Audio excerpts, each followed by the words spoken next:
fraud check gets thrown around a lot in the MMA space, but really, is it fraud checks that are happening, or is it just a case of wily veterans outperforming what we think they're gonna do? So in this video, I picked 10 fighters who just simply won't go away.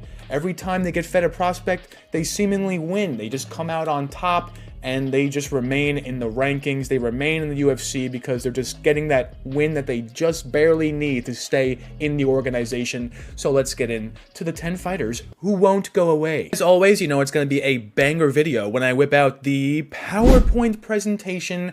Fighters who won't go away, fighters who should be on their way out, but they keep getting victories against guys who are trying to replace them. Of course, the first fighter I'm going to bring up is actually an honorable mention, and I might get roasted for this take, but honestly, Pedro Munoz, you know, he's not on the list because clearly he's losing all of his recent fights, but look at what they tried to do. You know, Amin Zahabi, Kyler Phillips, Chito Vera, like Chris Gutierrez, they weren't feeding this guy people in the top 10. They were feeding this guy fighters that were trying to get into the top 15. And Pedro Munoz is an example of someone who did not succeed, someone who is going to go away.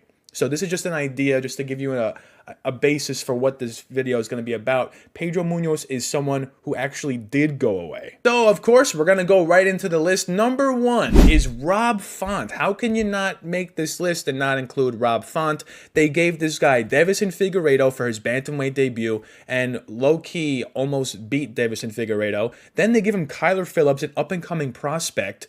They were like, you know what, Rob Font, we don't want you in the rankings anymore. Kyler Phillips is minus 500 against you. He should take your spot. And guess what? Rob Font goes out there and beats Kyler Phillips. Then he takes on Gene Matsumoto on short notice. And everyone's like, all right, Gene Matsumoto, he's going to be the guy to get rid of Rob Font in the rankings. We don't have to talk about Rob Font anymore. And guess what? Rob Font cashes as an underdog yet again against Gene Matsumoto, another prospect. So now Rob Font's in an interesting spot. You know, he just beat back-to-back prospects and he has no title aspirations whatsoever. So this is a perfect example of what this video is going to be. Next fighter we're going to talk about is actually someone who's fighting this weekend at UFC Vegas 105, and is the reason I made this list. We're talking about Davy Grant. All right, so Davy Grant, he fought Jonathan Martinez, all right? So that was the UFC trying to get rid of Davy Grant, you know, give him Jonathan Martinez, and he knocks out Jonathan Martinez. Then he takes on Chito Vera, he loses, takes on Adrian Yanez, loses. Now the UFC's like, all right, you know, Davy Grant's on his way out, so let's give one of these up-and-comers an easy W against them. They give him Luis Smolka, and Davy Grant Luis Smolkas him. Then they give him Rafael Sunsao, so now I'm like, wait, are they trying to get Davy Grant wins, or are they trying to build up people? He goes ahead and chokes out Rafael Sunsao. Now, Davy Grant's in an interesting spot because he's like right outside the rankings, but he's also like 40 years old. So the UFC's like, you know what? Let's give him Daniel Marcos, undefeated bantamweight, who's making his way towards the top. And he loses another split against Daniel Marcos. Now, the UFC's like, you know what? Davy Grant has somewhat of a name, so let's give him an up-and-comer, Ramon Tavares. Ramon Tavares should get the W, and he goes out there and beats Ramon Tavares. So Davy Grant is just simply a fighter that will not go away. They keep feeding him these guys that he's supposed to not really beat, that he's supposed to be cut from the UFC at this point, and he keeps getting that one victory he needs to keep moving forward. That's what this video is about. Davy Grant just won't go away. Now, this next fighter you might recall recently because he had a very huge upset over Peyton Talbot. We're talking about Ronnie Barcelos. All right, so Ronnie Barcelos, I mean, this resume is perfect for the type of video I'm going for.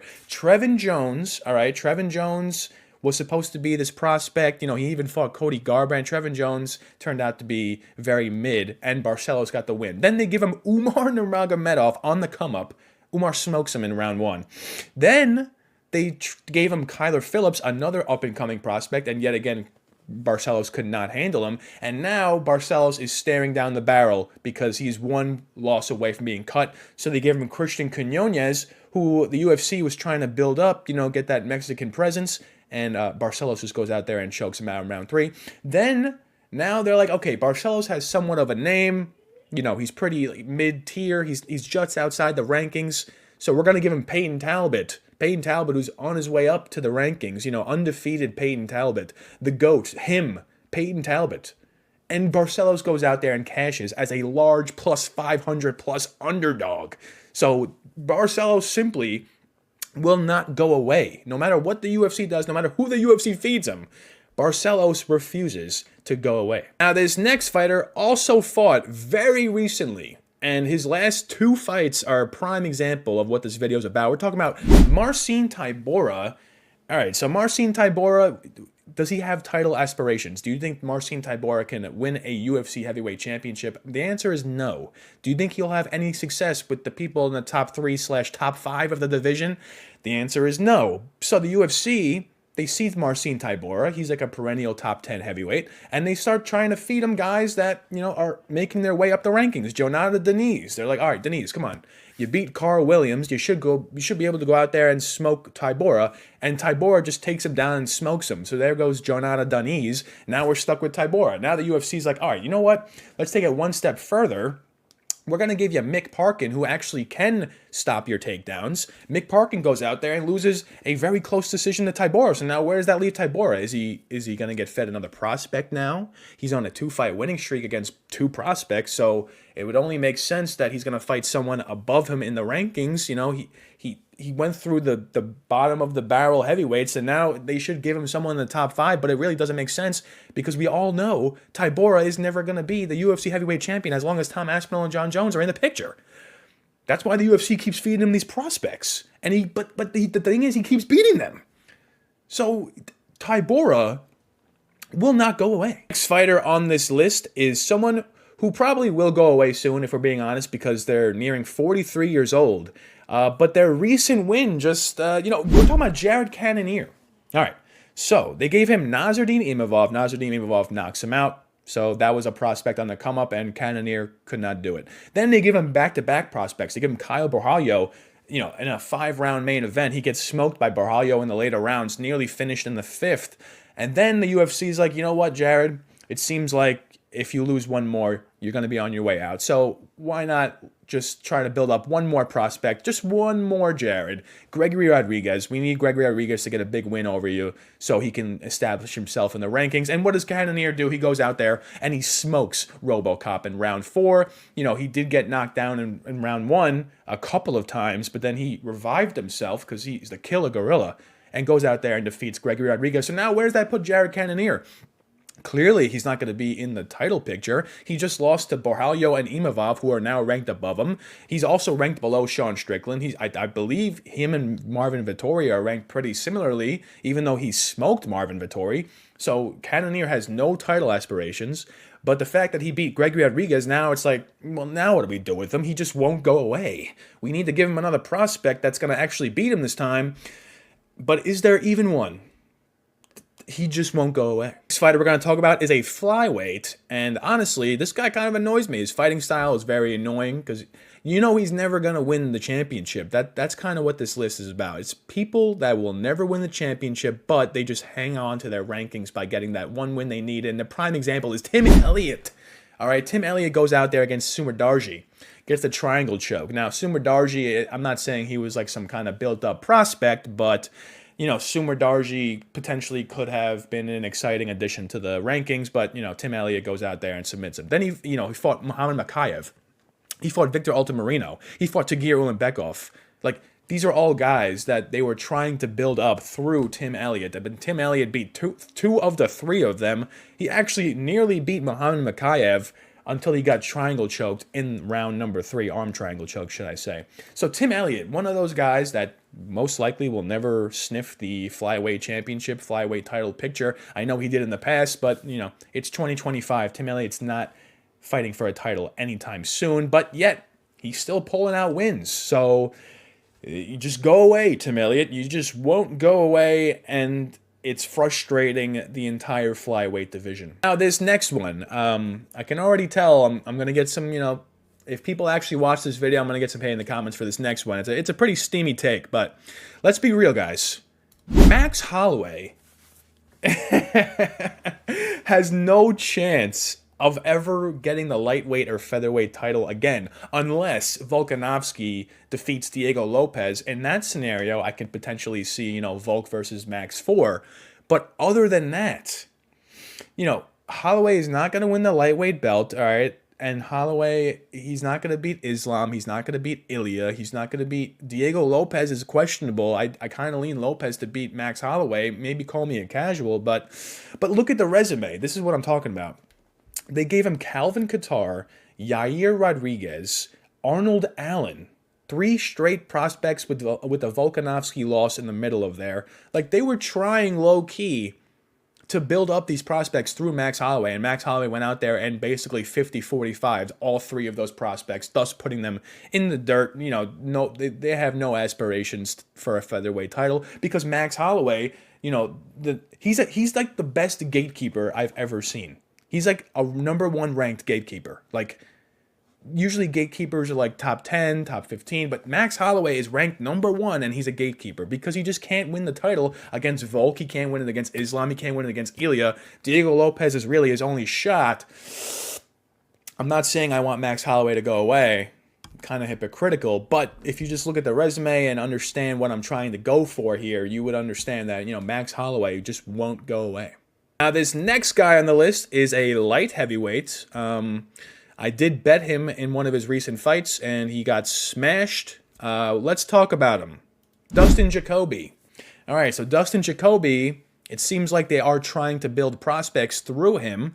They gave him Azamat Murzakanov wins. They gave him Kennedy Nzechukwu, who was supposed to knock out Jacoby, but Jacoby knocks him out. So then now what? What do you do with Jacoby after he knocks out Nzechukwu? Nzechukwu wasn't ranked. Now what do you do with them? So they gave him Alonzo Menefield, who was like 1 ranking above him. He loses. Now what do you do with Jacoby? He lost to someone right above him in the rankings, and he beat someone not even close to the rankings. So then they gave him Dominic Reyes, who he was -250 against. Keep in mind, he was supposed to go out there and knock out Dominic Reyes. That was what everyone was saying, including myself. And I'm a Dominic Reyes fan. And this guy goes out there and gets knocked out by Reyes. So now what do you do with Dustin Jacoby? You can't cut him. He's not on a 3-fight losing streak. He's lost to 2 guys that are pretty established in the rankings. So they go ahead and they reach into the barrel of prospects and they give this guy Vitor Petrino after, you know, he lost to Anthony Smith. You know, Vitor Petrino needs to bounce back. He is a pretty good prospect in the division. But guess what? Dustin Jacoby goes out there and sends him to the shadow realm. So, like, Dustin Jacoby's in a very weird spot. He's never going to reach the light heavyweight gold. But he keeps beating these guys right outside the rankings. So Dustin Jacoby won't go away. Now, this next guy has not fought in, I believe, over a year. So I don't actually know what's going on. Maybe he's injured. I didn't do enough research into this specific guy. But we're talking about Jack Hermansson. You know, let's look at the resume. So look at who they were trying to feed him, okay? They gave him Edmund Shabazian, who was on the come-up, and he beats Edmund Shabazian. Then they give him Sean Strickland, all right? And that fight right there, that could have maybe bolstered Jack Hermansson up to like top 5, but he goes out there and loses a split decision. Then they give him Chris Curtis, who's right outside the rankings, gets a win. All right, so now he's more established in the top 10. Then they give him Roman Dolidze, who was way below him in the rankings, and he actually loses to the Dolidze. So now what do you do with Jack Hermansson? All right, he's, you know, perennially top 10 in the middleweight division. He just loses to Roman Dolidze. So at this point, you kind of have to give him a prospect. And now you got to get rid of Jack Hermansson if he loses. And then he goes out there and beats Joe Pyfer. Like, how did he defeat Joe Pyfer? I still don't understand it to this day. Joe Pyfer won the first 2 rounds and then just decided to not throw with power and not move forward for rounds 3, 4, and 5. And Jack Hermansson gets a veteran's win. So now what do you do with Jack Hermansson? He's never gonna sniff the title picture of middleweight, of course. And he lost to multiple people already above him in the rankings. So I guess you just keep feeding him prospects till he eventually just loses to one of them and builds a name off of them. Like, Jack Hermansson won't go away. Of course, we have reached number 10 on the list. And number 10 is actually an interesting one because if you look at his recent resume, kind of doesn't really check out with what I'm going for in this video. But we're talking about Vicente Luque. All right, so Vicente Luque loses to Bilal and Jeff Neal, as you can see. Then he gets matched up against RDA in like a veteran matchup, and he beats him, I guess. That was like a very weird fight. And then what do you do with Vicente Luque after he beats RDA? Well, I guess you give him an up-and-coming prospect in Joaquin Buckley. I mean, I guess, right? That's what they did. And Joaquin Buckley goes out there and ground and pounds him out and wins a vicious KO victory. So then they try to give him, like, a layup. Here's Nick Diaz. The fight gets canceled twice. And then they're like, you know what? We're kind of sick of you, Vicente Luque. We're going to give you Demba Garimbo. Now, Demba Garimbo, up-and-coming prospect, not really a lot of KO power, mainly a grappler.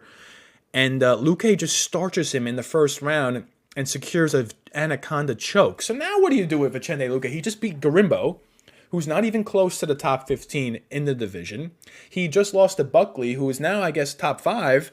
And his only recent win, besides Demba, is RDA, who is, like, right below him in the rankings. So do you give Vicente Luque someone above him in the rankings? Or do you give Vicente Luque a prospect that's not close to the rankings so they can build their name off of Luque? The problem is Luque is, like, pretty good. He's like 30 years old himself. So any prospect that they potentially give him will probably lose. So it's just a matter of Luque's never going to get to the title picture. And he's just taking up space in the division. Not saying he's bad, but prospects will just not go through him. So Vicente Luque won't go away. Thank you for getting to the end of an episode of Finn's Chats. I hope you enjoyed this one. Please ignore this little nose thing I got on. It's making me breathe like an utter savage right now. This is not a plug. Let me know in the comments which fighter is not going away for you. All right, now you understand. You watched the whole video. You understand the gist. Let me know in the comments which fighter did I not mention that just won't go away. With that being said, leave a like, a comment, and a subscribe if you haven't. Have a great rest of your day. You savage.